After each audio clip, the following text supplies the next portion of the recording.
Are और small are के बीच, समझा?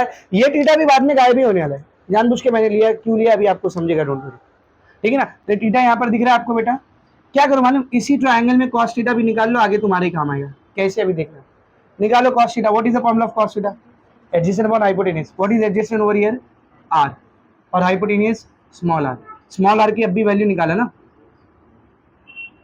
स्मॉल r की अब भी वैल्यू निकाला ना बेटा, तो क्या हो जाएगा कि capital R by small r की जगह पर क्या आएगा बोल, under root Z square plus R square. तो तीन वैल्यूज मेरे पास आई है, स्मॉल r स्क्वायर, r और cos थीटा, ठीक है ना। तो फ्रॉम इक्वेशन 1 क्या है, इक्वेशन 1 क्या है बेटा, dB is equals to mu not by 4 pi I D L by R square. तो ये क्या बन जाएगा, dB is equals to mu not by 4 pi I D L by R square. R square अब भी निकाले ना, आर स्क्वायर कितना है, R square Z square plus capital R square, ये मेरे को dB का वैल्यू है, एक इसका वैल्यू आ गया dB। अब इसको इंटीग्रेट करना पड़ेगा तो क्या मिलेगा अपने को, टोटल B मिलेगा। लेकिन इसको इंटीग्रेट करने से पहले थोड़ा सा ना हम लोग अपना दिमाग इस्तेमाल करते हैं। क्या, सब बोर्ड पर देखना बेटा, सब लोग यहाँ पर ध्यान से देखेंगे। लेट्स से ये जो पॉइंट P है, इधर मैं हॉरिजॉन्टल और वर्टिकल लाइन ड्रॉ करता हूँ, तो दिस इज हॉरिजॉन्टल लाइन, ये हॉरिजॉन्टल लाइन हो गई, और यही कौन सी लाइन है बोल, वर्टिकल लाइन। देखते इधर एंगल थीटा कहाँ पर आएगा बेटा, ये कितना है देख, थीटा, ये बना जेड, ऐसा दिख रहा है जेड, तो this is theta, alternate angle ये भी कितना रहेगा रे, थीटा। अगर ये थीटा है तो अभी हमने देखा था स्मॉल r और dB एक दूसरे को क्या रहेंगे, परपेंडिकुलर। 90 में से ये थीटा है तो ये कितना रहेगा बोल, 90 माइनस थीटा। ये ग्रीन वाली लाइन और ये ग्रीन वाली लाइन भी एक दूसरे को क्या है, परपेंडिकुलर, तो ये 90 माइनस थीटा, और ये x, ये पूरा मिलाकर के कितना होना चाहिए, 90। 90 से 90 cancel, x is equal to minus theta उधर गया तो प्लस थीटा, तो ये x भी कितना आएगा बोल, थीटा। तो मैंने आपको रोटेशनल लाइनिंग्स में ये चीज़ डायरेक्ट बताया, अगर ये थीटा है तो ये थीटा रहेगा, 90 छोड़ के ये वाला भी थीटा रहेगा, है कि नहीं। तो सब कुछ नहीं, खाली इस एंगल को दिखाओ। फिगर में एक चीज़ कॉमन सेंस की बात है कि अगर ये एंगल थीटा है तो ये थीटा और ये भी थीटा रहेगा, ठीक है ना। अब वो थीटा क्यों निकाले सर आपने, बेटा डीवी को उसके कंपोनेंट्स में रिजॉल्व करो, तो दो कंपोनेंट्स में रिजॉल्व करो, एक हॉरिजॉन्टल कंपोनेंट आएगा और एक वर्टिकल कंपोनेंट आएगा। इधर भी डीवी दे देंगे, इधर भी डीवी दे देंगे। ये थीटा से दूर आया तो क्या रहेगा बोल, साइन थीटा, ये थीटा के साथ आया तो क्या रहेगा बोल, कॉस थीटा। बहुत सही, एकदम अच्छे से समझ में आया। अब इसके अपोजिट में जो मैंने डीएल लिया था, इसके जस्ट अपोजिट में जो डीएल लिया था, उसकी वजह से जो डीबी बन रहा है उसको भी सेम दो पार्ट में रिजॉल्व कर सकते हैं। If this is theta, this will also be theta, और ये एंगल भी क्या रहेगा, थीटा। तो ये वाला डीबी भी इसके दो पार्ट में रिजॉल्व करो, ये वाला डीबी भी इसके दो पार्ट में रिजॉल्व करो, एक हॉरिजॉन्टल पार्ट आएगा और एक वर्टिकल पार्ट है। हॉरिजॉन्टल पार्ट क्या रहेगा देख, dB sine theta, vertical part क्या रहेगा बोल, डीबी कॉस थीटा। अब आंख खोल के जरा डायग्राम को इमेजिन करो, इस वाले डीएल का डीबी साइन थीटा देख, और इसके अपोजिट वाले डीएल का डीबी साइन थीटा देख, दोनों का मैग्नीट्यूड सेम है पर डायरेक्शन कैसा है, अपोजिट। तो दोनों डीबी साइन थीटा एक दूसरे को क्या कर देगा, कैंसिल, हर पॉइंट पे, हर पॉइंट। यहाँ का डीबी साइन थीटा इससे कैंसिल, यहाँ का डीबी साइन थीटा इससे कैंसिल, यहाँ का डीबी साइन थीटा इससे कैंसिल, हर पॉइंट का डीबी साइन थीटा एक दूसरे को क्या करेगा, कैंसिल, सामने वाले डीबी साइन थीटा से। और हर पॉइंट का डीबी कॉस थीटा बचेगा, उसी को इंटीग्रेट करेंगे तो टोटल बी मिलेगा। समझ में आ रहा है अच्छे से। तो मैं क्या लिखूंगा देख, resolving dB into its component dB sin theta and dB cos theta। तो dB को उसके दो कंपोनेंट में रिजॉल्व किया, और एक चीज मेरे को साफ साफ दिखाई दे रही है, that is dB sin theta of one element, या dB sin theta due to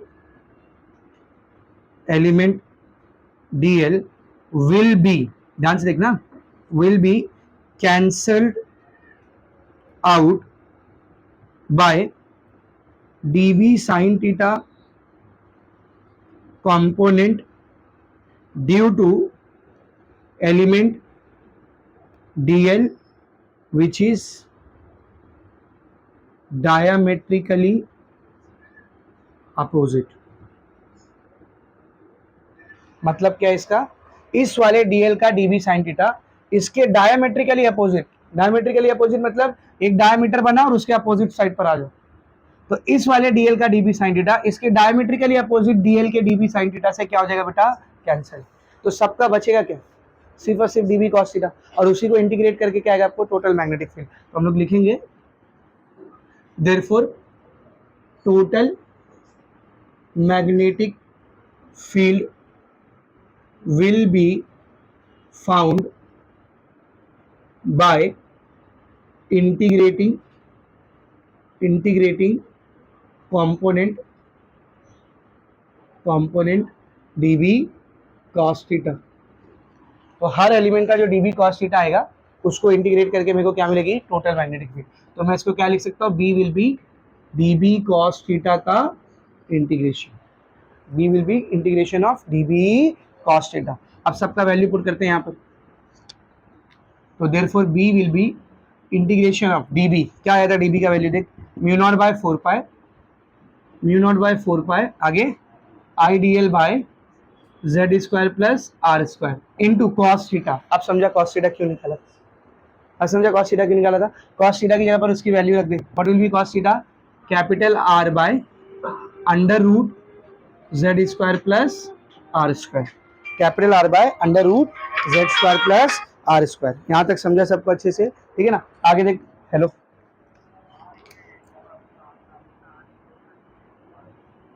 रुक जा, कॉल कर रहा हूँ मैं, देखो कॉल बैक कर रहा हूँ, पढ़ा लेंगे मेरे को थोड़ा सा, ठीक है। चल अल्लाह, क्या बचा, देख mu not by 4 pi IDL capital R Z square plus R square बिना रूट के, Z square plus R square root के, तो ये दोनों को एक साथ कैसा लिखेंगे, Z square plus R square का पावर 3/2, सही है ना भाई। इसका पावर कुछ नहीं मतलब 1 है, और रूट मतलब क्या होता है, पावर हाफ। तो इसको और इसको लिख लिया, और 1 प्लस हाफ कितना हो जाएगा, 3/2। पहले भी कर चुके हम लोग ऐसे, है कि नहीं। अब जो जो कांस्टेंट है उसको इंटीग्रेशन के बाहर निकालो। सबसे पहला कांस्टेंट कौन सा है, म्यू नॉट, दूसरा 4 पाई। करंट चेंज हो रहा है क्या बेटा, नहीं चेंज हो रहा है। लूप का रेडियस बदलेगा क्या, बिल्कुल नहीं बदलेगा। ये Z और R वो भी फिक्स है, तो ये भी पूरा कांस्टेंट है, बाहर निकाल ले, Z square plus R square का पावर 3/2। सिर्फ और सिर्फ बच रहा क्या, देख इंटीग्रेशन ऑफ डीएल, सिर्फ और सिर्फ क्या बच रहा है बोल, इंटीग्रेशन ऑफ डीएल। अब मेरे को एक बात बताना, डीएल हमने क्या लिए थे, लूप का लेंथ एलिमेंट। अब बहुत ध्यान से देखना, लास्ट स्टेप है, डीएल हमने क्या लिए थे, लूप का छोटा सा लेंथ एलिमेंट। तो यहाँ पे समझिए डीएल है, समझिए डीएल है, ये इतना डीएल है, लूप का एक छोटा सा एलिमेंट। तो जब इस डीएल को इंटीग्रेट करोगे क्या मिलेगा, पूरे लूप का सर्कमफेरेंस। और सर्कमफेरेंस का फॉर्मूला क्या होता है, सर्कमफेरेंस का फॉर्मूला क्या होता है, 2 पाई आर। तो जब ये डीएल का इंटीग्रेशन करोगे तो सर्कमफेरेंस आएगा, and circumference is 2 pi R. तो what will be integration of DL, 2 pi R. तो ये बन जाएगा बेटा mu not by 4 pi I into R by Z square plus R square का पावर 3/2। डीएल का इंटीग्रेशन आएगा बोल 2 पाई आर। चाहिए तो यहाँ लिख लो, since integration of DL will be 2 pi R. क्या क्या कैंसिल आउट हो रहा है देख, पाई से पाई कैंसिल, 2 से 4 कैंसिल, क्या बच गया 2। तो finally the answer is therefore B will be mu not by 2, correct है, mu not by 2 into I, R into R कितना वगैरह, R square divided by Z square plus R square का power 3/2। This is the formula for axial magnetic field, समझा। तो ये इस chapter की सबसे भौकाल डेरिवेशन है, लेकिन उतनी भी मुश्किल नहीं, एक बार प्रैक्टिस करोगे तो समझ में आएगी अच्छे से, एक एक स्टेप समझ में अच्छे से। This is the value of axial magnetic field. यहाँ पर म्यू नॉट कौन है, permeability of free space, value क्या होती है इसकी 4.2 × 10⁻⁷। 2 is a constant, I loop से बहने वाला करंट, कैपिटल आर कौन है, कैपिटल आर कौन है बेटा, रेडियस ऑफ द लूप, है कि नहीं। और ये जेड कौन है, एक्सिस के ऊपर जो पॉइंट मौजूद है वो सेंटर से कितने डिस्टेंस पर है, दिस इज योर जेड, समझा। अच्छा क्या होता अगर मेरा ये पॉइंट पी एक्सिस पे ना होने की बजाय सेंटर पे होता, तो उसका फॉर्मूला है अपने पास, उसका फॉर्मूला है ना अपने पास, mu naught I bye 2r। क्या फॉर्मूला उसका, mu naught I bye 2r। तो if point P is on centre, देखते हैं सेम फॉर्मूला आ रहा है क्या इससे भी, लेट अस सी। तो अगर बेटा मैं पॉइंट P को उठा के सेंटर पे रख दूंगा, what will be the value of Z, 0। तो अगर पॉइंट P सेंटर पे आ जाएगा तो Z की वैल्यू क्या हो जाएगी बोल, 0। तो फिर ये B क्या आएगा, फिर B will be mu not by 2 क्या फॉर्मूला था, I R square by Z square plus R square का पावर 3/2, पर जेड तो जीरो हो गया, तो क्या बचेगा बोल, mu not by 2 I into R square divide by Z zero हो गया, तो खाली कौन बचा, आर स्क्वायर का पावर 3/2, ये पावर 2 से पावर 2 ऊपर नीचे का कैंसिल हो गया, खाली क्या बचा बोल, आर क्यूब, तो ये बच गया mu not by 2 I into R square by R cube. अब क्या होगा बोल, स्क्वायर से दो पावर कैंसिल, एक ही आर बचेगा, तो बी कितना आ रहा है फिर,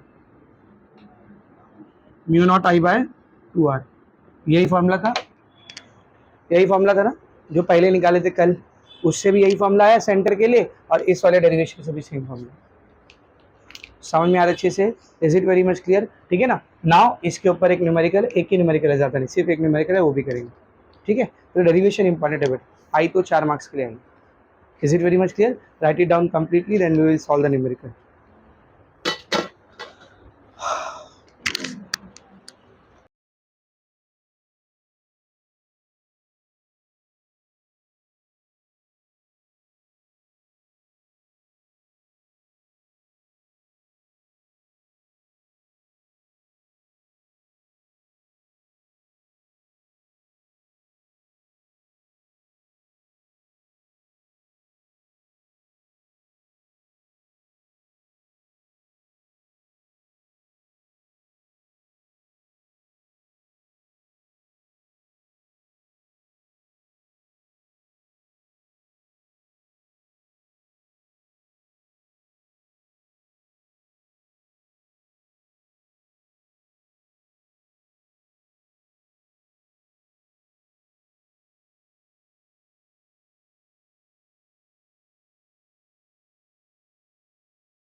तो ये दो केस में अपने को बी निकालना है, दोनों को 1 बाय 1 करते हैं। पहले केस ए देखो, case A, at the centre of the loop,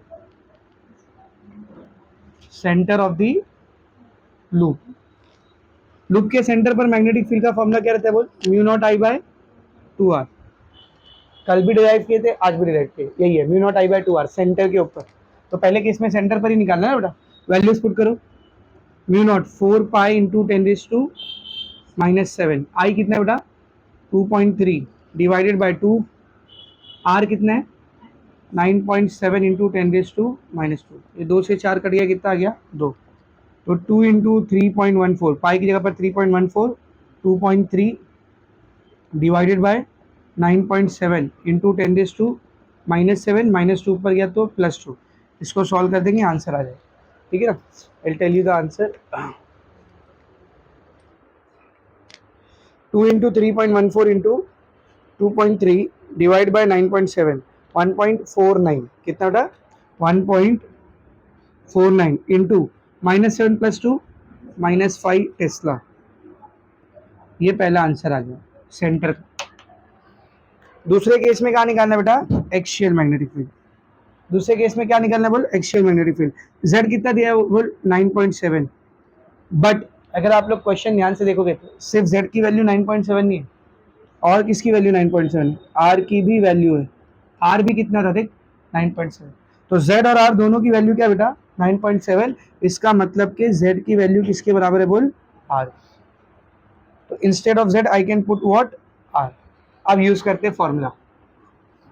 तो what is the formula for axial magnetic field, axial magnetic field का फॉर्मूला क्या रहता है बोल, mu not by 2 I into R square by Z square plus R square का power 3/2। अभी derive किया था, यही था ना, अब इसमें डायरेक्ट वैल्यू उठा के पुट करके सॉल्व करोगे थोड़ा सा लेंदी हो जाएगा, तो इसीलिए उसने जानबूझ के z और r की वैल्यू सेम दिया ताकि इसका सिंप्लीफिकेशन हो जाए। तो मैं इंस्टेड ऑफ z क्या पुट कर सकता हूँ बोल, r, तो z की जगह पर r रख दो। b is equals to mu naught by 2 i into R square, Z square की जगह पर क्या आ जाएगा R square plus R square. क्यों किया ऐसा समझा ना बेटा, क्योंकि z और r क्या है रे सेम, तो R square plus R square का पावर 3/2 क्या बन जाए देखिए, mu naught by 2 I into R square divided by R square plus R square 2r square, correct है, पावर 3/2, पावर 3/2 दोनों में बांट दो, mu naught by 2 I into R square 2 का पावर 3/2 इंटू आर स्क्वायर का पावर 3/2, क्या हो जाएगा 2 से 2 कैंसिल, क्या बचा देख, mu naught by 2 I into R square by 2 का पावर 3/2 मतलब 2√2 ना, पावर 3/2 का मतलब क्या होता है x into root X, correct है, तो 3/2 को जब लिखेंगे दो में तो क्या आएगा 2√2, 2 का पावर 1 √2 हाफ, तो 1 प्लस हाफ कितना आएगा बोल 3/2, जब भी x रेस टू 3/2 रहेगा तो इसका मतलब क्या रहता है x√x। मैथ्स वालों को तो बहुत अच्छे से पता है, नॉन मैथ्स वालों के लिए बता, x रेस टू 3/2 का मतलब क्या होता है x√x, या फिर x√x का मतलब क्या होता है x रेस टू 3/2, तो ये 2 रेस टू 3/2 इसको क्या लिखेंगे 2√2।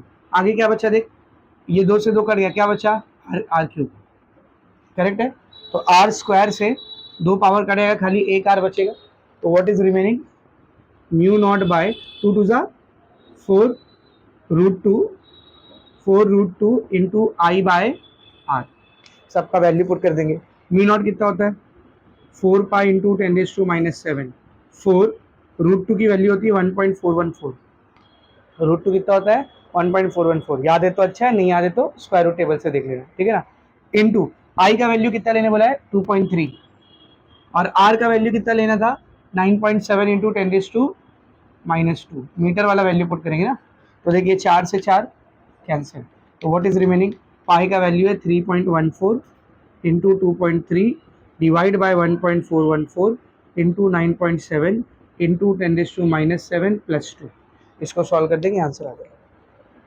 3.14 into 2.3 divide bye 1.414, 3.14 into 2.3 divide bye 1.414 divide by 9.7, value आएगी बेटा आपको 0.53, कितनी आएगी 0.53 इंटू 10⁻⁵ टेस्ला, तो यहाँ पर ये न्यूमेरिकल भी खत्म, समझा अच्छे से, 3 मार्क्स के लिए भी आ सकता है आपको, is it very much clear. तो क्वेश्चन नंबर 11 भी यहाँ पर हो गया फिनिश, टिक कर लो उसको, कितना दिया उसने,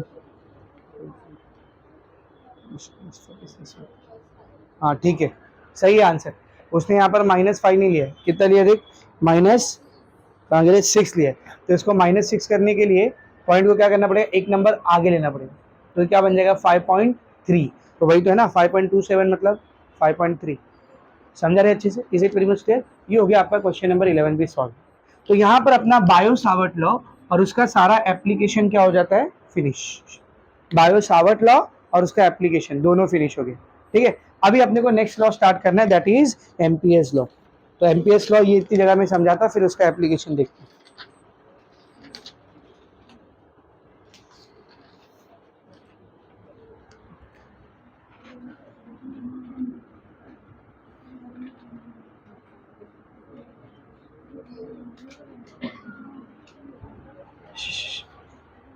चलो बोर्ड पर ध्यान से देखो। तो जैसा कि मैंने आपको बार बार बताया इससे पहले के लेक्चर्स में कि किसी भी करंट कैरिंग वायर से अगर करंट बह रहा है, उसके सराउंडिंग में जो मैग्नेटिक फील्ड बन रही है उसका डायरेक्शन निकालने के लिए we have got right hand thumb rule, उसका मैग्नीट्यूड निकालने के लिए अपने पास 2 लॉज है, कौन कौन से, बायो सावर्ट लॉ और MPS law. Biot Savart law अपना खत्म हो गया, उसका एप्लीकेशन भी देख लिए, डेरिवेशन न्यूमेरिकल सब देख लिया। अब सेकंड हम लोग कौन सा लॉ स्टार्ट करें, एमपीएस लॉ। अच्छा मैंने आपको लास्ट टू लास्ट लेक्चर एक बात और बताया था कि बायो सावर्ट लॉ तब फिजिबल होता है जब एक ही करंट कैरिंग कंडक्टर हो, लेकिन एक से ज़्यादा करंट कैरिंग कंडक्टर रहेंगे तो वहाँ पर बायो सावर्ट लॉ बहुत लेंदी हो जाता है, तो उधर हम लोग कौन से लॉ का इस्तेमाल करते हैं, एम्पियर्स लॉ। तो अभी आप देखोगे भी क्वेश्चन में वैसे ही होगा, समझ में आ रहा है अच्छे से। एम्पियर्स लॉ जाहिर सी बात है एम्पियर नाम के साइंटिस्ट के नाम पर रखा गया इसका नाम, वही एम्पियर जिनका नाम करंट की यूनिट भी है ना, करंट की यूनिट क्या एम्पियर, वही साइंटिस्ट के नाम पे लॉ का नाम रखा गया, उन्होंने दिया ये लॉ। ये लॉ काफ़ी हद तक गॉस लॉ से मिलता जुलता है। गॉस लॉ किसकी बात करता है? Collection of charges. एक क्लोज सरफेस है, उसके ऊपर बहुत सारे चार्जेस हैं, तो इन चार्जेस के से जो टोटल फ्लक्स बनेगा उसको कौन निकाल के देता है अपने को? Gauss law. सरफेस के ऊपर या सरफेस के अंदर जो चार्ज रहेगा उसी का फ्लक्स, सरफेस के बाहर यहाँ पे कहीं चार्ज रहेगा तो उसके वजह से कुछ फ्लक्स आएगा क्या? नहीं, zero. Charge enclose by the surface, उसका टोटल फ्लक्स अपने को गॉस लॉ निकाल के। चार्जेस को रिप्लेस कर दो करंट से, तो बहुत सारे करंट्स है, कुछ करंट ऐसे जा रहे हैं, कुछ करंट ऐसे जा रहे हैं, कुछ करंट ऐसे जा रहे हैं। तो जैसे यहाँ पर एक क्लोज सरफेस लेते थे, इधर भी एक क्लोज सरफेस लिया जाता है। इस क्लोज सरफेस को कहा जाता है एम्पेरियन लूप। क्या कहा जाता है बोल? Amperian loop. कैसे बनाते हैं इसको अब भी बताऊंगा, डोंट वरी। एम्पेरियन लूप, इस एम्पेरियन लूप के अंदर जितने भी करंट आ रहे हैं, इन टोटल करंट्स की वजह से बनने वाली जो मैग्नेटिक फील्ड है, जैसे टोटल चार्ज की वजह से बनने वाला फ्लक्स आपको गॉस लॉ निकाल के देता है, उसी तरह टोटल करंट से बनने वाली मैग्नेटिक फील्ड आपको कौन निकाल के देता है? एम्पियर्स। समझा? तो अभी पहले एम्पियर्स लॉ का पूरा एक्सप्लेनेशन समझते हैं। तो बोर्ड एग्जाम्स में करीब 1 से 2 बार बायो सावर्ट लॉ का स्टेटमेंट पूछा है, एक्सप्लेन बायो सावर्ट लॉ, कैसे एक्सप्लेन करना है समझा दिया था। और 2 से 3 बार एम्पियर्स लॉ पूछा है, एक्सप्लेन एम्पियर्स लॉ। तो ये दोनों ही क्वेश्चन बहुत इंपॉर्टेंट, इधर एक्सप्लेन बायो सावर्ट लॉ और एक्सप्लेन एम्पियर्स लॉ। तो अभी मैं आपको एम्पियर्स लॉ का एक्सप्लेनेशन दे रहा हूँ, ठीक है, उसके बाद उसका एप्लीकेशन देखते हैं। एक बात और मैं आपको बता दूं, एम्पियर्स लॉ और कुछ नहीं है, ये बायो सावर्ट लॉ का ही कॉन्सिक्वेंस है, बायो सावर्ट लॉ का ही नतीजा है। लाइक अगर आप एम्पियर्स लॉ को डिराइव करोगे ना, तो आप बायो सावर्ट लॉ की मदद से डिराइव कर सकते हैं। एक डेरिवेशन करेंगे भी हम लोग, एम्पियर्स लॉ को डिराइव करेंगे using the formula of Biot Savart law. Biot Savart law की मदद से हमने जो फॉर्मूला निकाला है, उसकी मदद से हम लोग एम्पियर्स लॉ को डिराइव करेंगे। एक क्वेश्चन ऐसा करेंगे भी हम लोग। समझ में आ रहा अच्छे से? लेकिन पहले समझते हैं एम्पियर्स लॉ होता क्या है। समझ में आ रहा अच्छे से? तो see let us see what is Ampere's law. समझो आपके पास कलेक्शन ऑफ करंट्स है, कलेक्शन ऑफ करंट मतलब 3-4 करंट कैरिंग कंडक्टर है जिसमें से करंट पास हो रहा है। ये समझिए, पहला कंडक्टर है, इसमें से करंट ऐसा आ रहा है I1। ये सेकंड कंडक्टर, इसमें से करंट ऐसा आ रहा है I2। ये थर्ड कंडक्टर I3। ये फोर्थ कंडक्टर I4। ऐसा तो मेरे पास 3-4 कंडक्टर है जिसमें से करंट आ रहा है। अब मुझे क्या करना है, इस वाले पॉइंट पर यहाँ पे कहीं, ध्यान से देखना, यहाँ पे कहीं मेरे को मैग्नेटिक फील्ड निकालनी, यहाँ पे कहीं मैग्नेटिक फील्ड निकालनी, ठीक है। तो एम्पियर्स लॉ क्या बोलता है, आपको जिस पॉइंट पर मैग्नेटिक फील्ड निकालना है उस पॉइंट से एक क्लोज लूप को इमेजिन करो। किसको इमेजिन करो? Close loop. और उस लूप के अंदर सारे करंट में से जितने करंट आ रहे हैं उतने आने दो, जो नहीं आ रहा है उसको जान दो, जो आ रहा है आने दो, जो नहीं आ रहा है जाने दो। समझ में आ रहा है? जिस पॉइंट पर मैग्नेटिक फील्ड निकालना है उस पॉइंट से हम लोग एक क्लोज कंडक्टिंग लूप को कंसिडर करेंगे। सर लूप का शेप कैसा रहेगा? जैसा वायर का शेप है। वायर का क्रॉस सेक्शन कैसा होता है? सर्कुलर। तो लूप भी कैसा बनेगा? सर्कुलर। वायर का क्रॉस सेक्शन स्क्वायर रहेगा तो लूप भी स्क्वायर बनेगा। वायर का क्रॉस सेक्शन रेक्टेंगल रहेगा तो लूप भी रेक्टेंगल बनेगा। समझ में आ रही अच्छे से? तो फिलहाल नॉर्मल वायर है, उसका क्रॉस सेक्शन कैसा रहता है? सर्कुलर। तो एक क्लोज सर्कुलर लूप यहाँ पर हम लोग इमेजिन करेंगे, इमेजिन करेंगे। क्या बोला मैंने? इमेजिन करेंगे। तो एक इमेजिनरी लूप होता है, एक कैसा लूप होता है बेटा? इमेजिनरी लूप होता है। इसको हम लोग कहते हैं एम्पेरियन लूप। क्या कहते हैं बोल? Amperian loop. इस लूप का आपको कोई ना कोई डायरेक्शन डिसाइड करना पड़ेगा, इधर क्लॉकवाइज और एंटी क्लॉकवाइज। सर कैसे डिसाइड करने का? टोटली अप टू यू, जैसे आपको डिसाइड करना है। क्लॉकवाइज लेना है क्लॉकवाइज ले लो, एंटी क्लॉकवाइज लेना है एंटी क्लॉकवाइज। हाँ, खाली एक कंडीशन है जिसमें आप लोग जानबूझ के एक ही डायरेक्शन में। कौन सी कंडीशन? जब लूप के अंदर बहुत सारे नहीं, एक ही करंट आ रहा है। यहाँ पे कितना करंट आ रहा है? 3। यहाँ कितना करंट आ रहा है? 3। तो इधर आपको जो डायरेक्शन लेना है ले लो। लेकिन जब लूप में एक ही करंट रहेगा ना, तब कैसे करते हैं वो अभी बताऊंगा थोड़ी देर में। तो आपको जो डायरेक्शन यहाँ पर लेना है ले लो। समझो मैंने ये डायरेक्शन लिया है, this is the direction of the loop. समझ में आ रहा है अच्छे से? ठीक है ना। अब इसमें देख, लूप के अंदर कितने करंट आए? 3। चौथा वाला आया क्या? नहीं आया तो रहने दो, कोई मसला नहीं, जाने दो इसको, खत्म। इसी डायग्राम को आप ऐसा भी बना सकते थे इफ यू वांट, 2D में। ध्यान से देख, ये पहला वाला current going into the plane of paper, तो इसको मैंने कैसा दिखा दिया? क्रॉस। समझ, नीचे पेपर ऐसा रखा है ऐसा, तो पहला करंट पेपर के अंदर जा रहा है ना, क्रॉस दिखा दिया मैंने, I1। दूसरा करंट वो भी पेपर के अंदर ही जा रहा है, क्रॉस, I2। तीसरा करंट पेपर से बाहर निकल रहा है, dot.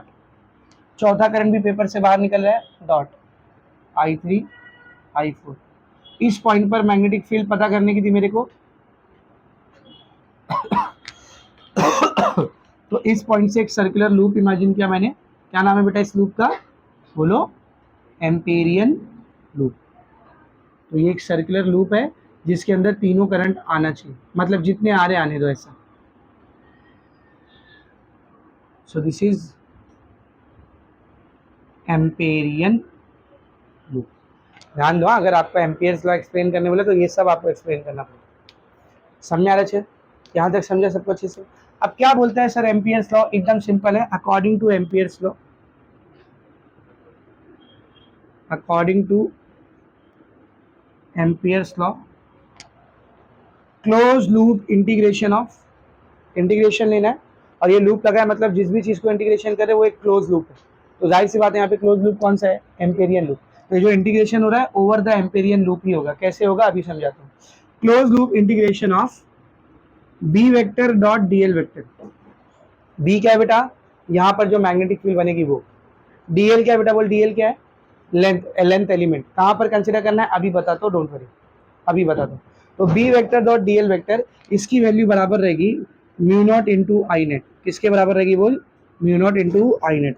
This is your Ampere's law. ये क्या है? बोल, एम्पियर्स लॉ। सर माँ कसम बता रहा हूँ, इस पूरे फॉर्मूले में खाली ये और ये समझा बस, कि बी ये पॉइंट पर बनने वाली मैग्नेटिक फील्ड है और mu naught permeability of free space. बाकी सब क्या है? डीएल क्या है, आई नेट क्या है, ये सब नहीं समझा रहे। तो ये सबको समझते रहिए। बी क्या है, सॉरी डीएल क्या है, आई नेट क्या है, ये सबको समझते हैं। डीएल क्या है सर? तो DL is the, DL is small length element. ये एक स्मॉल लेंथ एलिमेंट है, लेकिन फर्क देखना, बायो सावर्ट लॉ में जो लेंथ एलिमेंट होता है वो कंडक्टर पर होता है। याद है? अपना जो कंडक्टर है जिसमें से करंट बह रहा है उस पर छोटा सा एलिमेंट डीएल लेते हैं, पर यहाँ पे जो डीएल है वो इन कंडक्टर्स पर नहीं रहेगा, ये वायर्स पर नहीं रहेगा, एम्पेरियन लूप पे रहेगा। कहाँ रहेगा? बोल, एम्पेरियन लूप। तो DL is a small length element on, किधर बेटा? बोल, एम्पेरियन लूप। तो डीएल एम्पेरियन लूप के ऊपर मौजूद एक स्मॉल लेंथ एलिमेंट है। तो कहीं भी मान लो जहाँ आपको मानना है, समझो मैं यहाँ पे कहीं मान लो डीएल, या फिर लेट्स से यहाँ पे कहीं मान लो। तो हमने लूप का कोई ना कोई डायरेक्शन डिसाइड किया। तो let's say this is the direction of loop. मैंने बोला ना आपको जो डायरेक्शन लेना आप वो ले सकते हो। तो डीएल का डायरेक्शन कैसा रहेगा? देख यहाँ पे अगर मैंने डीएल को इमेजिन किया तो डीएल इस लूप को कैसा बनेगा? टेंजेंशियल। और जो डायरेक्शन में आपने लूप लिया है वही डायरेक्शन में डीएल है। समझा अच्छे से? So this will be the direction of DL. B क्या है बेटा? Magnetic field. बी क्या है? बोल, मैग्नेटिक फील्ड। डीएल ये रहा, डीएल वेक्टर, ठीक है ना। अब बचा कौन? आई नेट। आई नेट क्या होता है? आई नेट होता है नेट करंट, नेट करंट, या फिर हम लोग लिख सकते हैं net algebraic sum of current inside, क्या लिखा देख मैंने? Inside, inside Amperian loop. Amperian loop के अंदर जितने करंट आ रहे हैं उनका सम लेना है। क्या लेना है? सम। और कैसा सम लेना है? अलजेब्रिक। अब इधर एम्पेरियन लूप के अंदर कितना करंट आ रहा है? बोल, 3। सिर्फ सम बोलता तो आप क्या करते? I1 plus I2 plus I, और इधर सम नहीं लिखा है, अलजेब्रिक सम लिखा है। तो आपको डिसाइड करना पड़ेगा कौन सा करंट पॉजिटिव है और कौन सा करंट नेगेटिव है। तो ये कैसे डिसाइड करेंगे? राइट हैंड को लेंगे, उसकी फिंगर्स को कर्ल करेंगे। राइट हैंड की फिंगर्स को क्या करेंगे? बोल, कर्ल करेंगे। कैसे? Along, along direction of Amperian loop. कैसे कर्ल करेंगे? बोल, आपने एम्पेरियन लूप का, एम्पेरियन लूप का जो डायरेक्शन लिया है उसके डायरेक्शन में आप राइट हैंड के फिंगर को कर्ल करेंगे। देन ध्यान से देखना, current in the direction of, in the direction of thumb. तो आपके थंब के डायरेक्शन में जो करंट रहेगा वो पॉजिटिव रहेगा। वो कैसा रहेगा? Positive. And current opposite to the direction of thumb, opposite to the direction of thumb, वो नेगेटिव रहेगा। फिर से एक बार, एम्पेरियन लूप के डायरेक्शन में राइट हैंड के फिंगर्स को कर्ल करेंगे। जो करंट थंब के साथ उसके ही डायरेक्शन में आएगा वो पॉजिटिव करंट रहेगा, और जो करंट थंब के साथ अपोजिट डायरेक्शन में आएगा वो क्या रहेगा? Negative current. बोर्ड पर देख, आई नेट निकालते हैं इस केस में, इस केस में आई नेट निकालते हैं, ठीक है ना। तो सब लोग ध्यान से देखना बेटा। कितने करंट आ रहे हैं? 3, तो मैं लिख दूंगा I1 plus I2 plus I3। अब मेरे को डिसाइड करना पड़ेगा कि इसमें कौन सा पॉजिटिव करंट है कौन सा नेगेटिव करंट। सर I4 नहीं लिखे आपने, क्यों नहीं लिखा I4? क्या लिखा है इधर? डबल लाइन क्या हो, क्या लिखा है इधर? Inside the Amperian loop, Amperian loop के अंदर जो करंट आ रहा है उसी का सम है, तो बाहर वाला जो करंट है वो सम में इंक्लूडेड नहीं रहेगा। सम में आ रहा अच्छे से। Let us decide the direction of all these three current, oh sorry sign of this current, positive और नेगेटिव। एम्पेरियन लूप कैसा जा रहा है? देख ऐसा जा रहा है ना, तो थंब कहाँ आ रहा है बेटा? बाहर। थंब कहाँ आ रहा है बोल? बाहर। तो पहला वाला करंट कैसा है? वो प्लेन ऑफ पेपर के अंदर। थंब कैसा आ रहा था रे? बाहर। सेम है अपोजिट है, तो पहला करंट माइनस में रहेगा। सेकेंड करंट भी अंदर जा रहा है, लूप ऐसा है, थंब ऐसा है, सेकेंड करंट भी कैसा रहेगा? माइनस में। थर्ड करंट किधर आ रहा है बोल? थर्ड करंट किधर आ रहा है बोल? बाहर आ रहा है। लूप ऐसा है, थंब भी किधर आ रहा है? बाहर। दोनों का डायरेक्शन सेम है, थर्ड करंट पॉजिटिव रहेगा। तो आई नेट की वैल्यू क्या है फिर? देख आई नेट की वैल्यू क्या है? -I1 -I2 plus I3। अच्छा, अगर किसी बच्चे ने लूप का डायरेक्शन ऐसा लेने के बजाय ऐसा लिया रहता तो बोलो, तब उसका लूप ऐसा जा रहा है, तो थंब कहाँ जा रहा है बोल? अंदर। तो I1 I2 कैसा रहता? पॉजिटिव। और I3 कैसा हो जाता? नेगेटिव। तो वो डिपेंड करता है कौन पॉजिटिव रहेगा कौन नेगेटिव रहेगा, आपने लूप का डायरेक्शन कैसे लिया। ठीक है, तो जब इसको रखेंगे, इसको उठा करके पुट करेंगे ये वाले फॉर्मूले में, तो क्या बनेगा? देख, close loop integration of B vector dot DL vector is equal to mu not into I net की जगह पर क्या आ जाएगा बोल? आई नेट की जगह पर क्या आ जाएगा? -I1 -I2 plus I3। ठीक है, इसी को और कैसा लिख सकता हूँ मैं? देख, close loop integration of B D L cos theta, ये कहाँ से आ गया? डॉट प्रोडक्ट हटा है ना, डॉट प्रोडक्ट हटता है तो क्या आता है? Cos theta, where theta will be the angle between, theta किसके किसके बीच का एंगल रहेगा बोल? एंगल बिटवीन कौन कौन सा vector? B vector and DL vector. Close loop integration of B D L cos theta, B D L cos theta will be mu not into -I1 -I2 plus I3। तो ये कुछ तरीके हैं जैसे आप एम्पियर लॉ को लिख सकते हो। मेन आपका स्टेटमेंट यही है, मेन स्टेटमेंट यही, close loop integration of B dot D L is equal to mu not into I net. सबको एकदम अच्छे से समझ में आया बेटा? अब वो कंडीशन जिसके बारे में मैं आपको बता रहा था, अगर एक सिंगल करंट लूप के अंदर से पास हो रहा है, तो ध्यान से देखना, ये लूप है समझ, इसमें से सिंगल करंट पास हो रहा है, एक ही कंडक्टर है, एक ही कंडक्टर, समझ लो ऐसा पास हो रहा है, सॉरी, ये लूप सिंगल करंट यहाँ से पास हो रहा है ऐसा, एक ही कंडक्टर है, उसमें से आई करंट पास हो रहा है। अब जो आपने एम्पेरियन लूप को लिया है, अब जो आपने एम्पेरियन लूप को लिया है, इसको ऐसा डायरेक्शन दो कि ये जो करंट है पॉजिटिव है, अकेले ही करंट है ना, तो उसको पॉजिटिव रखो, नेगेटिव मत रखो। तो थंब किधर आना चाहिए? ऊपर। तो फिंगर्स कैसी रहेगी? ऐसे। तो लूप का डायरेक्शन ये रहेगा, ठीक है ना? तो यहाँ पर मैं लिख सकता हूँ, क्या लिख सकता हूँ? देख, give, sorry, Amperian loop such a direction in the case of single current that current must be positive। तो जब एक सिंगल करंट रहेगा तो एम्पेरियन लूप का ऐसा डायरेक्शन आप लोग इमेजिन करेंगे कि जो करंट है वो कैसा हो बेटा? पॉजिटिव। सर नहीं किया तो क्या नहीं चलेगा? बिल्कुल चलेगा, कोई दिक्कत नहीं, बिल्कुल चलेगा। अगर आपने ऐसा डायरेक्शन लेने की बजाय उल्टा डायरेक्शन ले लिया होता तो ये सिंगल करंट कैसा आता? माइनस। लेकिन सिर्फ करंट का साइन नहीं चेंज होता, जब डायरेक्शन ऐसा लियो तो डीएल वेक्टर ऐसा आएगा, डायरेक्शन उल्टा लेते तो डीएल वेक्टर उल्टा आता, और जब डीएल वेक्टर उल्टा आ जाएगा तो एक कॉस थीटा का थीटा चेंज हो जाएगा। तो पहले केस में अगर कॉस थीटा की पॉजिटिव वैल्यू आ रही थी तो दूसरे केस में कॉस थीटा की नेगेटिव वैल्यू आ रही, तो यहाँ का माइनस और करंट का माइनस क्या हो जाएगा? Cancel. But don't make it complicated ना, मेक इट सिंपल। तो सिंगल करंट के केस में हम लोग ऐसा डायरेक्शन लेंगे कि करंट कैसा है? पॉजिटिव, ताकि माइनस आई ना रहेगा, माइनस ना आगे दिक्कत होगी कुछ। There is no such rule, हाँ, ऐसा कोई रूल नहीं है। ऐसा कोई रूल है क्या एम्पेरियन लूप के अंदर? ये कोई रूल है क्या बेटा? ये कोई रूल है क्या बोल? नहीं, ये बस ट्रिक है,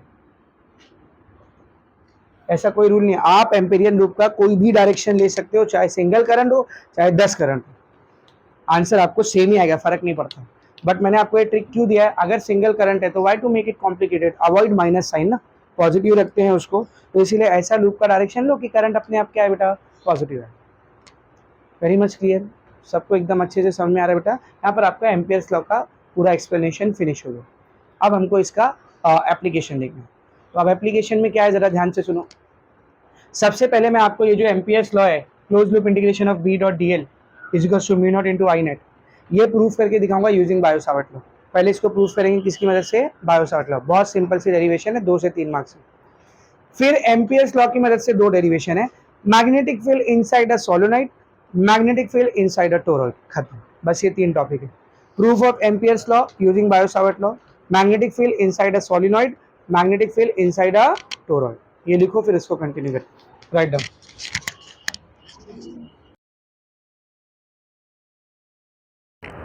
तो इधर ध्यान से देखो, मैं कौन से कंडीशन को यूज कर रहा हूँ। Let's say I have a conductor, मेरे पास एक वायर है ऐसा, इसमें से करंट आई फ्लो कर रहा है। कितना करंट फ्लो कर रहा है बेटा, आई करंट फ्लो कर रहा है।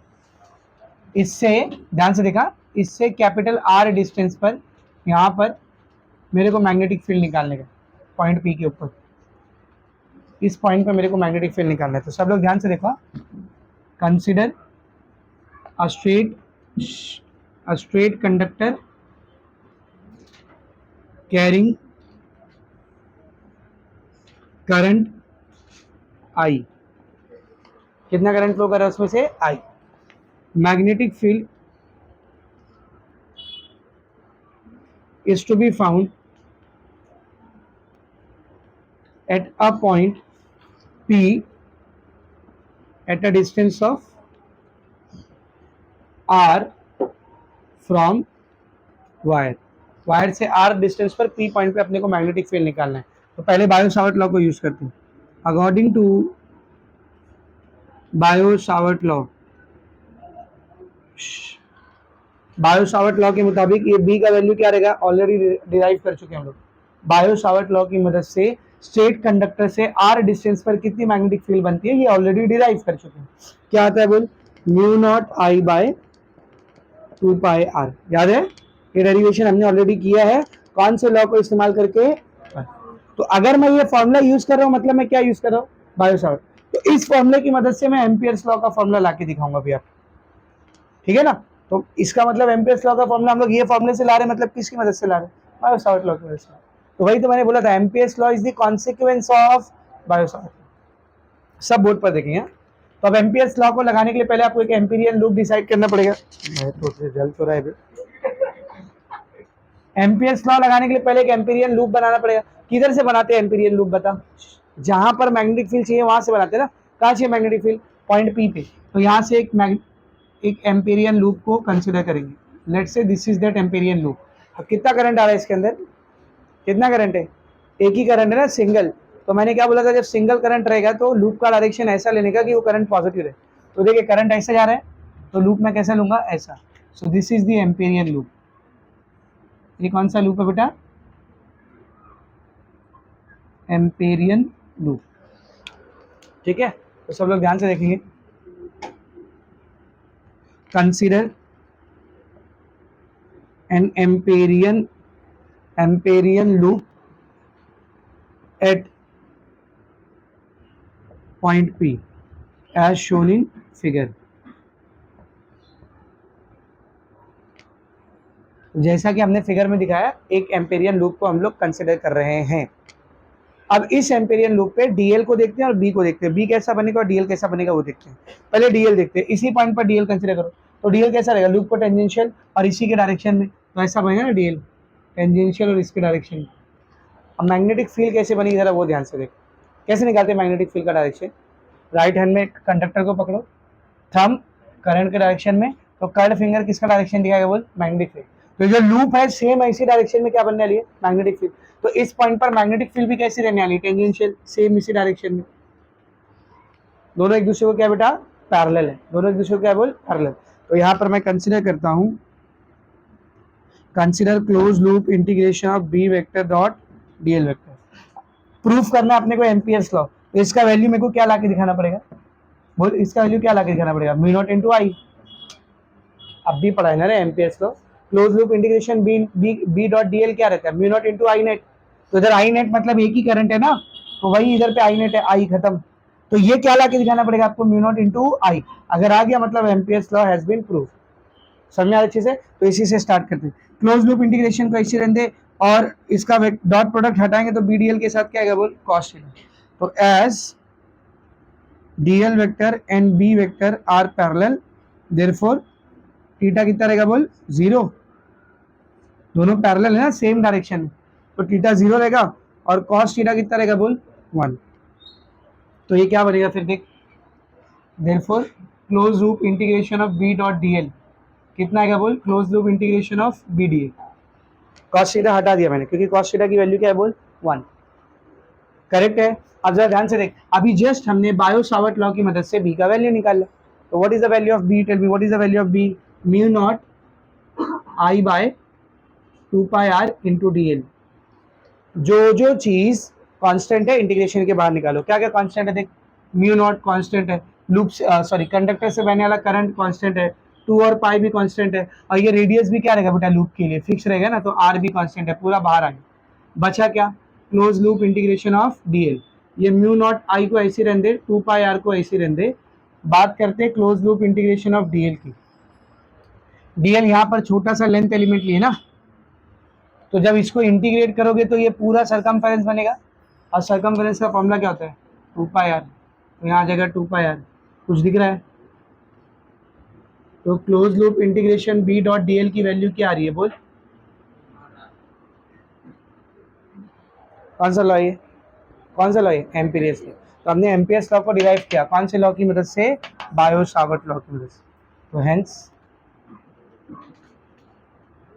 एम्पियर्स लॉ हैज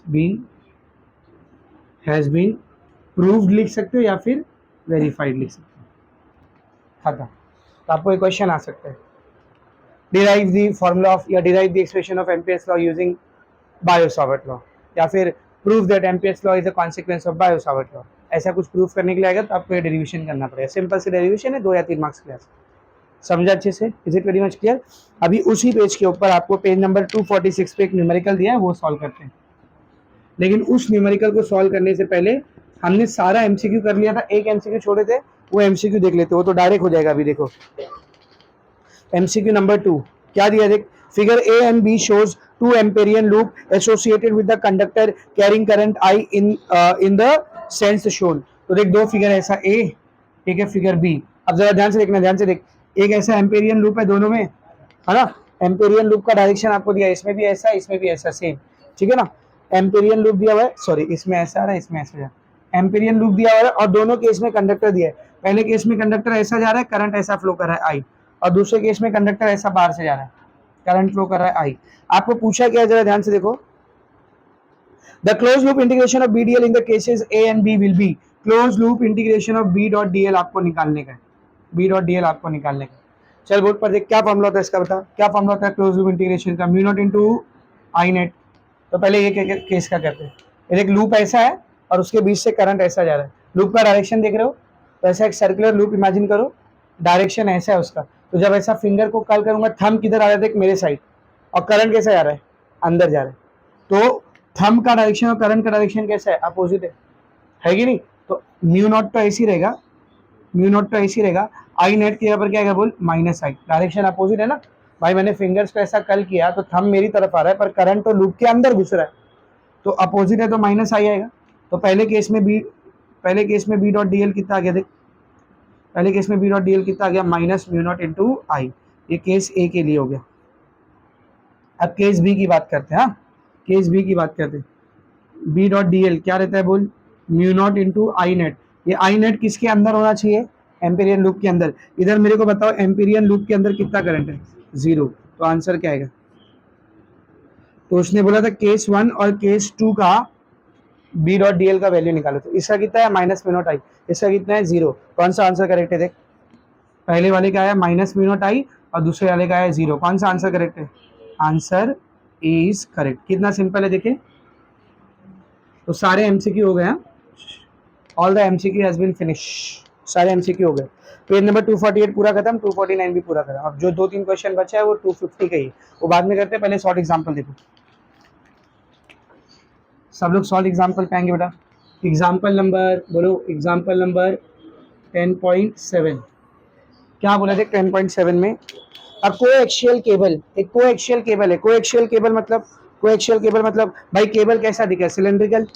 केबल कैसा दिखेगा? बोल सिलेंड्रिकल। तो एक सिलेंड्रिकल केबल है और दो है, एक ऐसा फिर दूसरा उसके बाजू में ऐसा, दोनों का एक्सिस क्या रहना चाहिए? सेम। अगर डायग्राम में मैं इसको दिखाना चाहूँ तो कुछ ऐसा बनेगा, ये बाहर का केबल, ये अंदर का केबल, दोनों की एक्सिस क्या है देख? सेम ऐसा।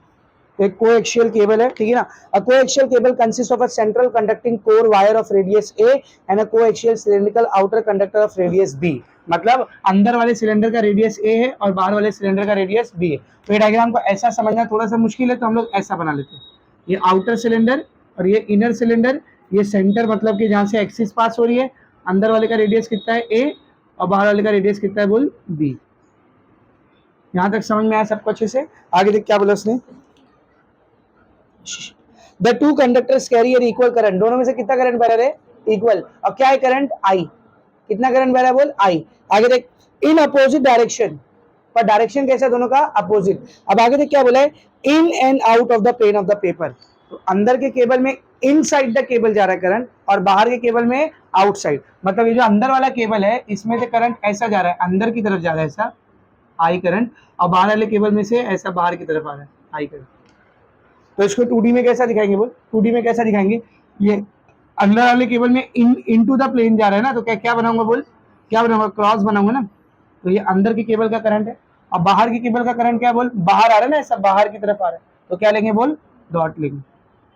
तो ये इनटू द प्लेन, ये आउट ऑफ द प्लेन, दोनों केबल का करंट दिखा दिया। आगे देख क्या बोला उसने,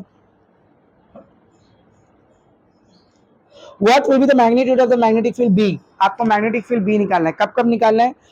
फॉर वन, एक आर डिस्टेंस पर जिसकी वैल्यू ए और बी के बीच में है। तो केस नंबर 1 में बोला है आर डिस्टेंस पर मैग्नेटिक फील्ड निकालना है जिसका वैल्यू ए और बी के बीच में, इस पॉइंट पर मैग्नेटिक फील्ड निकालना है। आर का वैल्यू ए और बी के बीच में मतलब क्या है? ये देखिए ए है, ये बी है, तो आर कहाँ पे रहेगा? इन दोनों के बीच में, यहाँ पे कहीं रहेगा ना। समझ में आ रहा अच्छे से? बी से छोटा होना चाहिए और ए से बड़ा होना चाहिए। Is it very much clear? आगे देखेंगे सब लोग।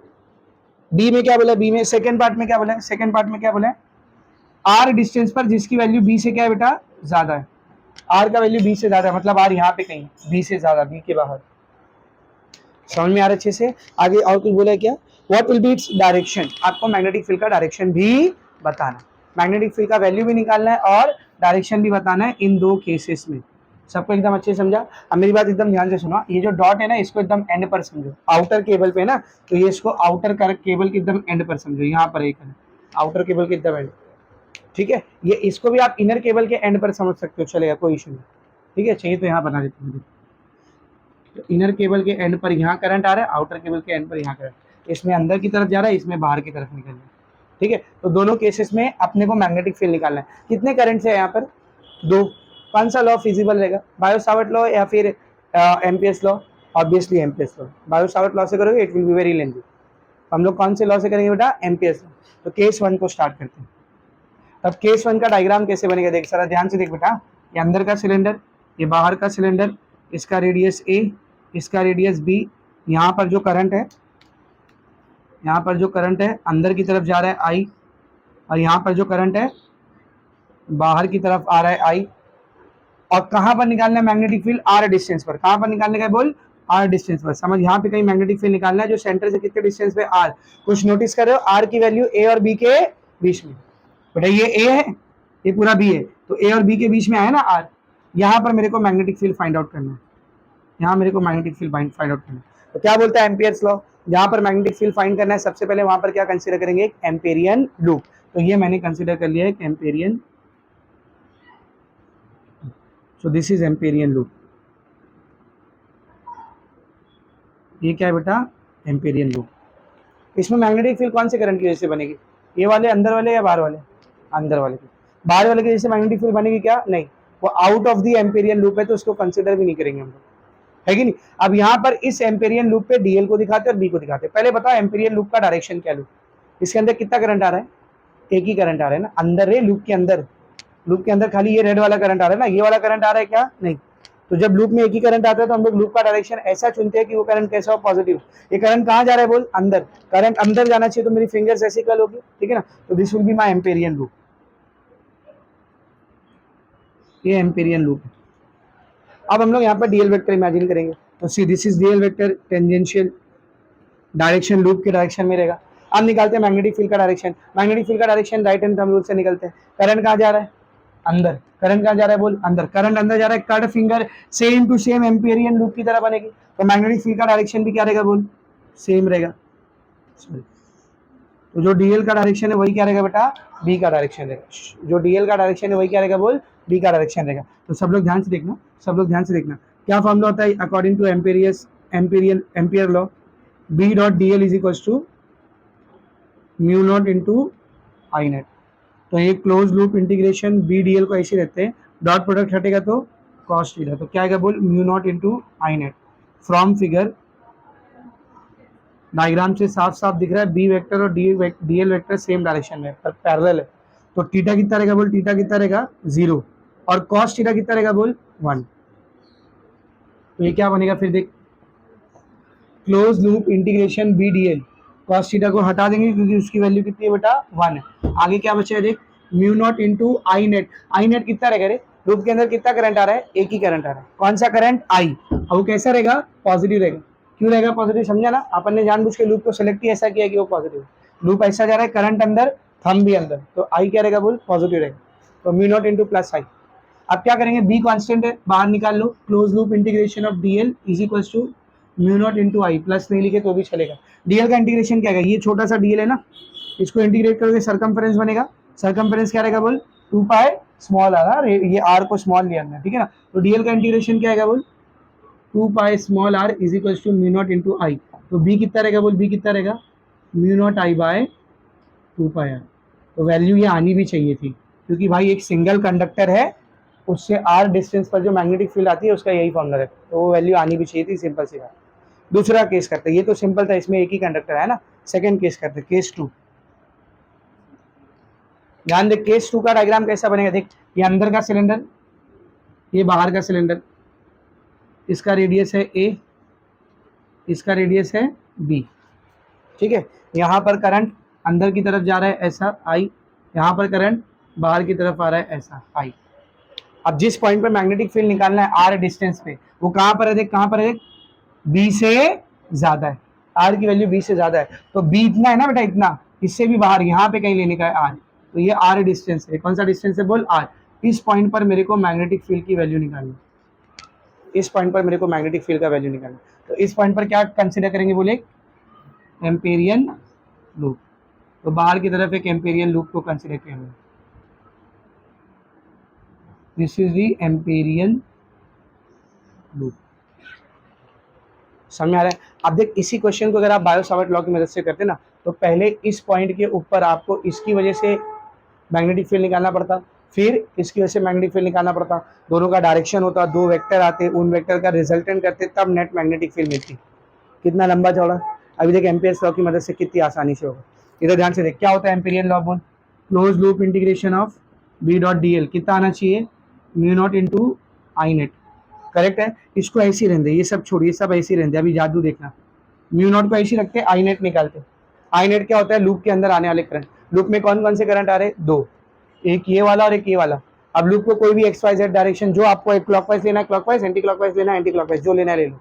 क्यों, क्योंकि अंदर कितने करंट है, एक से ज्यादा है, दो करंट है। तो लेट से मैंने लूप ऐसा ले लिया, दिस इज द लूप। तो पहले ये वाले आई की बात करते हैं, ये वाले आई की बात करते हैं। लूप कैसे जा रहा है देख, लूप कैसे आ रहा है ऐसा, तो मेरा थंब किधर आ रहा है, बाहर, और करंट किधर जा रहा है, अंदर। तो ये वाला आई क्या रहेगा बोल, माइनस, तो माइनस आई। अब ये वाले आई की बात करते हैं, लूप ऐसा, थंब बाहर, और ये वाला आई भी बाहर, डायरेक्शन क्या है, सेम, क्या आएगा बोल, प्लस आई। कुछ देख रहे हो, दोनों करंट की वैल्यू सेम है, I1 I2 नहीं है, दोनों करंट का वैल्यू क्या है, सेम है। तो माइनस आई प्लस आई क्या हो जाएगा रे, कैंसिल। तो ये क्या हो जाएगा बोल, mu not into minus I plus I cancel, zero. तो close loop integration B dot D L कितना आ रहा है बोल, जीरो आ रहा है। Close loop integration of B dot D L कितना आ रहा है, जीरो। चाहिए तो ये बी वेक्टर कांस्टेंट है, मतलब मैग्नेटिक फील्ड कांस्टेंट है, उसको बाहर ले लो। ये क्लोज लूप इंटीग्रेशन डीएल इधर बी के साथ मल्टीप्लाई कर रहा है, वहां जाएगा 0 से डिवाइड करके क्या हो जाएगा वो 0, तो देयरफॉर मैग्नेटिक फील्ड कितनी आएगी 0 है। अब चाहिए तो ऐसा भी लिख सकते हो, देखो close loop integration B D L cos theta, dot product को हटा दिया, बी कांस्टेंट है बाहर निकाल ले, integration D L cos theta, ठीक है ना। अब ये मल्टीप्लाई कर रहा है, उधर जाएगा 0 से डिवाइड करके क्या हो जाएगा 0, तो मैग्नेटिक फील्ड कितना आ गया रे 0। तो ये पहले केस का मैग्नेटिक फील्ड है, ये दूसरे केस का मैग्नेटिक। ये हो गया आपका example number 10.7। Very much clear, अच्छे से समझा, लिखो फटाफट।